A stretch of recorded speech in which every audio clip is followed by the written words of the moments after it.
भाग्य निश्चय खराब देखा जाउछि। वर्तमान समग्र विश्व आपणकु प्रतारणा करुछि, किंतु अभिमन्यु कथा मन रख, परित्याग कर, किंतु साहस हरांतु नहीं। अन्य मानक कथा को आसी तुमर स्वप्न को हत्या कर नहीं। तुम मन को आसुवा खराब जिनस गुड़ी काटी दियो। हृदय थी जंत्रणा को अन्य मानक पाखरे बांट। केवल तुमर स्वप्न अन्वेषण कर, किंतु साहस छाड़ नहीं। लोक मैंने जेपरी मरवा को भावती सही अवस्था तुम्हें बंचा शपथ कर। जितेबले लोक मैंने अलग हुआ तुमर गंतव्यस्थल को आलिंगन कर। एक लक्ष्य मध्य अच्छी, एक दृश्य मध्य अच्छी। स्टिक असुविधा एक खंडा मध्य अच्छी, तृषा मध्य अच्छी, आशा अच्छी, स्वप्नर एक द्वंद्वपूर्ण अनुभव मध्य अच्छी। केवल सही भावना हत्या कर नहीं। तुम्हें साहस छाड़ नहीं। जीवन प्रेम जीवन को भल पाइबा शिख। सही मुहूर्त मध्य आसीब, तुम्हें अपेक्षा करथिबा मुहूर्त। केवल भगवान के ऊपर भरोसा एवं समय पर विश्वास कर। असुविधा सह लड़िबा स्वाभाविक हो जाए एवं प्रत्येक बिंदु पहुँचवा सहज अटे।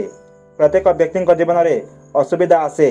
जो मानकर साहस अच्छी से माने असुविधा सम्मुखीन होई सेमानंको परास्त करी सुखमय जीवन यापन करती। अनेक थर हारिबा परे मध्य आमे बहुत किछि शिखु। यदि आपण शिखुछंती तेबे याकू पराजय बोली कहंतु नाही। साहस तुमको महान करिथाए। जदि तुमे किछि करबाको साहस करछ तुमे ताहा कर। तुमर परिस्थिति जहाँ हेउना काहेकि सांग माने सर्वदा मन रख जे दुख पर सुख एवं राति पर दिन आसे।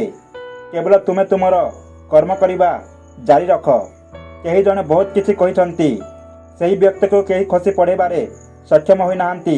जहाँ को झुंटेबा ताकू चालिबा को शिखाइथिला। जो माने यहाँ को आशा बोली कहउछंती सेमानक प्रत्येक डररू रक्षा करंतु। एही सूत्र जहाँ को विश्वास कहा जाए। जीवन जते कष्ट और दुखमय होना कहीं असंख्य चेष्टा जारी रख। दिने तुम निश्चित भाव में सफलता पाइब। निज उपर विश्वास रख। जीवन में असुविधा आसीब, परिस्थिति आमको भयभीत करिब, किंतु आमे तुम प्रति आमर कर्तव्य पालन करिबा जारी रखिबु।